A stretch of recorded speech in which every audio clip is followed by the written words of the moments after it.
E você, leitor e leitora do Portal do Holanda, eu sou Humberto Amorim e estou de volta para apresentar mais uma edição do nosso Hora H. E eu quero iniciar o programa de hoje agradecendo a nossa leitora Mirtes de Oliveira Almeida, que entrou em contato comigo e deu uma sugestão muito interessante para nós explorarmos qualquer sexta-feira dessa aí. Eu não prometi a sexta-feira, porque eu preciso procurar a profissional que vai tratar esse assunto. Ela me pediu para nós abordarmos aqui no Hora H, na sexta-feira, quando a gente tem a entrevista, o assunto urticária crônica espontânea. Eu dei uma lida assim, né, por cima, né, só en passant sobre esse assunto e achei muito interessante. Então eu quero dizer à nossa leitora que eu já estou atrás de uma profissional em Manaus, habilitada, para falar sobre essa questão da urticária crônica espontânea, que inclusive foi lançada uma campanha no Rio de Janeiro, e tem muita gente com esse problema, né, em todo o Brasil. Nós vamos tratar disso numa das nossas entrevistas. Pode anotar aí a minha promessa, tá? Eu não sou político não, nós vamos cumprir as nossas promessas. Aqui no Portal do Holanda a gente cumpre, tá? É o seguinte, vamos às nossas manchetes de hoje. Um motociclista morre em grave acidente em Manaus. Eu vou descrever assim o que eu posso descrever do que aconteceu para vocês, e foi realmente um acidente muito terrível. Um homem é preso suspeito de matar a facadas o patrão com quem ele tinha um caso amoroso. E aqui em Manaus, vejam só que absurdo. Estudantes, meninas, são flagradas fumando maconha dentro do colégio da Polícia Militar, minha gente, aqui na cidade de Manaus. Já já eu vou dar os detalhes dessa notícia para vocês. E um programa encaminha pessoas com deficiência para o mercado de trabalho em Manaus. É a boa notícia do nosso Hora H de hoje. Aguarda só um pouquinho que eu volto já já.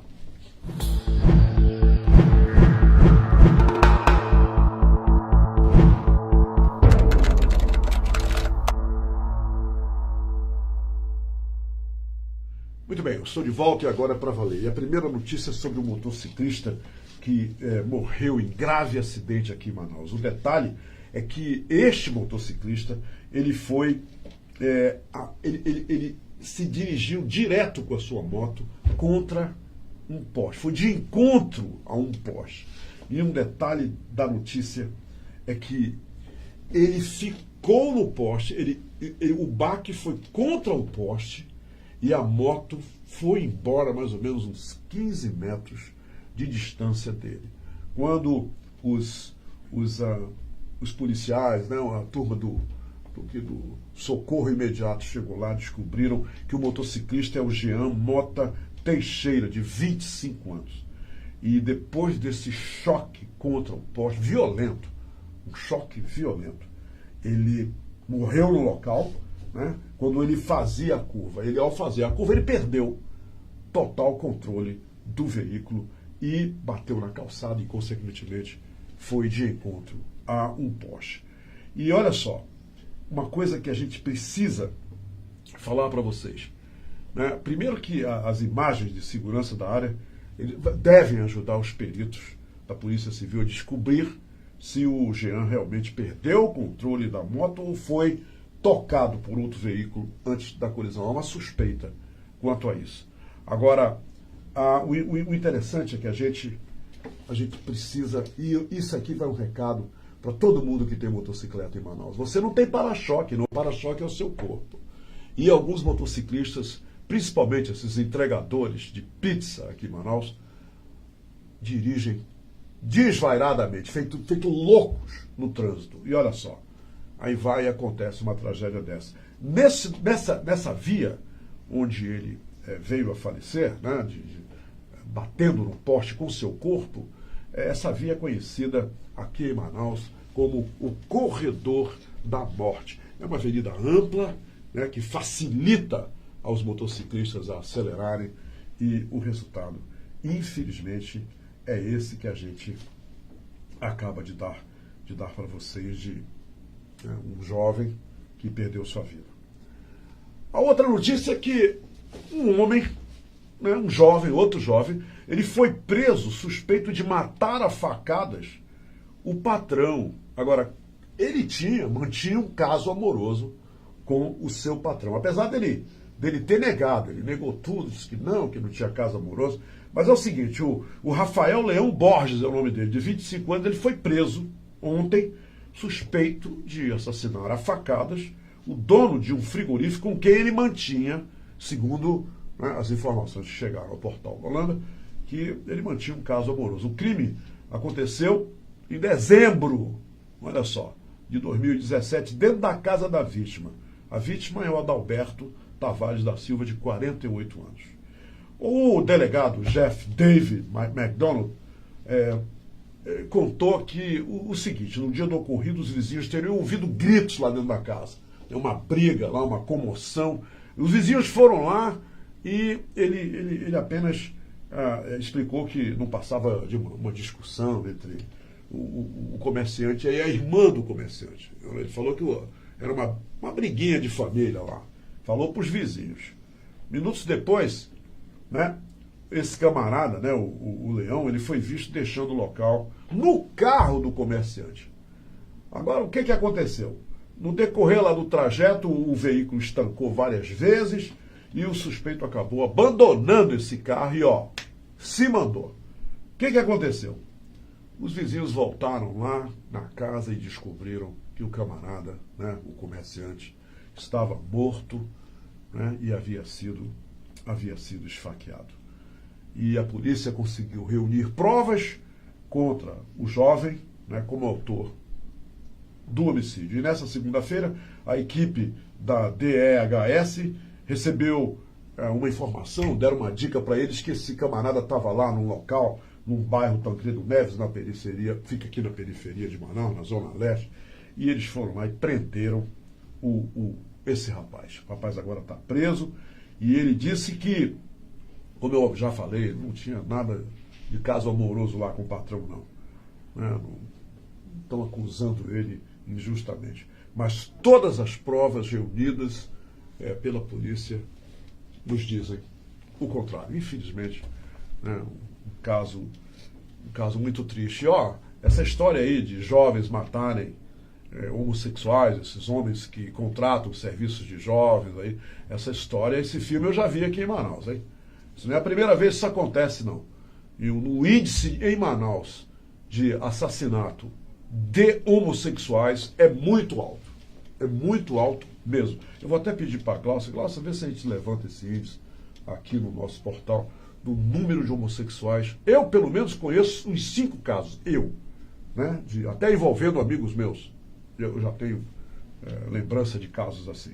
Então, tem muitos casos já ocorridos de jovens que matam esses homossexuais, que contratam esses prostitutos, né, masculinos para prestar serviços sexuais e isso sempre acaba em tragédia. Agora vamos ao absurdo. É um absurdo. Quer dizer, não é um absurdo, é um outro absurdo no nosso Hora H de hoje. Aqui em Manaus, garotas estudantes do colégio da Polícia Militar foram flagradas fumando maconha dentro do colégio. Dentro do colégio. E olha só, essas 4 adolescentes, elas foram flagradas, né? O colégio da Polícia Militar fica no bairro de Santa Telvina, aí lá na Zona Norte. E elas foram transferidas dessa unidade, eu estranhei muito isso, na quarta-feira. Através da assessoria, a Polícia Militar disse que as meninas confessaram, olha só, confessaram a infração e foram punidas com advertência, suspensão e transferência. A decisão de mudá-las de colégio também foi motivada pelo fato de que as menores já terem suspensões anteriores. Olha, as meninas, né, elas estão acostumadas a fazer as coisas como devem. Elas não devem ser feitas. São flores que a gente não deve cheirar, essas meninas, infelizmente. Infelizmente, a gente dá uma notícia dessa, né, de 4 estudantes, 4 meninas, que já são reincidentes. Elas já haviam sido punidas outras vezes. Agora, um detalhe de suma importância. A idade delas é entre, meu Deus, 15 e 16 anos. Jovens mesmo, muito jovens. E olha só, um fato que estarrece, né? A direção, os pais das menores participaram de uma reunião lá na direção da escola, antes da transferência, e tiveram os pais lá na reunião acesso às imagens que circulam nas redes sociais. Tem imagens delas, né, fazendo o que não devem lá na rede social. E dá para ver as garotas consumindo um entorpecente nessas imagens. É realmente um caso muito triste, com muita tristeza. A gente noticia um caso como esse, meninas jovens se drogando, estragando a própria vida, queimando na juventude o próprio futuro. Porque essas meninas, esses meninos que se metem com drogas, elas fazem duas coisas certas, que ninguém pode negar, minha gente. Primeiro, destroem a família, a própria família.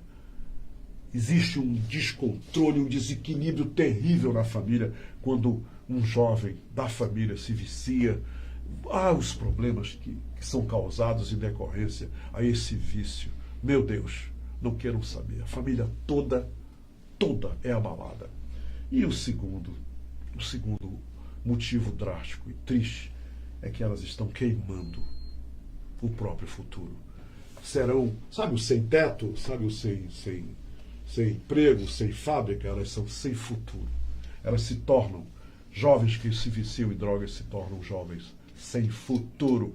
E o futuro que é reservado para os jovens de ambos os sexos é um futuro carregado, cheio de tristeza e muita dor e muito sofrimento. A droga só é boa para o traficante. Ele não é viciado na droga, ele vende a droga e ainda ganha dinheiro. Agora, a droga para o viciado é uma tragédia humana sem comparação. Infelizmente, a gente tem que noticiar isso. Mas, nossa, vamos falar uma notícia boa, né? Eu tô aqui realmente falando umas coisas porque a gente tem que falar, infelizmente. Mas agora, olha só, um programa encaminha pessoas com deficiência para mercado de trabalho. Que legal! E isso tudo aqui em Manaus, tá? 30 pessoas com deficiência do programa Acesso à Cidadania participaram ontem do processo seletivo para a contratação. 3 operadores de produção de uma empresa no Polo Industrial de Manaus. Olha só, além do encaminhamento para as empresas, o Acesso à Cidadania também oferta 200 bolsas no valor de um salário mínimo para pessoas com deficiência que não têm perfil para o recebimento do benefício de prestação continuada, o BPC, o benefício de prestação continuada. Esses bolsistas permanecem no programa temporariamente até que sejam capacitados e incluídos no mercado de trabalho. Está aqui, ó.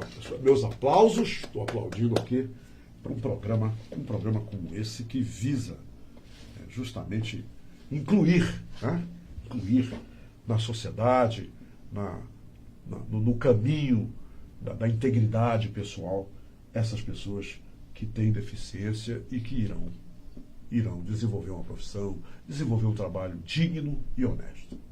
Que legal, muito legal mesmo. Muito bem, minha gente, esse é o nosso jornal de hoje. Muito obrigado pela companhia. E olha só, um conselho para as famílias que nesse momento que estão me vendo e tem jovens que já foram detectados como consumidores de drogas. Não afastem esses jovens da família. Não joguem esses jovens na rua. Não deixem esses jovens desamparados. Um jovem drogado, ele é viciado porque já é o organismo dele que precisa disso e pede por isso. Ele é forçado a vender objetos da mãe, do pai, objetos da casa. Começa a assumir coisas dentro de casa porque ele tem que vender para consumir a droga, porque o corpo dele precisa. Então, o que os pais precisam fazer, os amigos, é apoiá-los e tirá-los desse âmbito, desse meio e fornecer um tratamento, ajudá-los a se tratar, a fazer os americanos chamam de rehab, né? um tratamento de reabilitação. Os jovens drogados precisam de ajuda, de compreensão e não precisam de preconceito. Não precisam ser jogados na rua, porque o drogado é um doente que precisa ser tratado. A criança, o jovem drogado, o adulto drogado precisa de tratamento, de compreensão humana e apoio humano. Tá bom? Ok, minha gente? Até amanhã. A partir das 17 horas nós estamos aqui. Eu, o Paulo e a Glaucia, né, Glaucia? A Glaucia vai estar aqui amanhã. Um abraço para todos vocês. Muito carinhoso.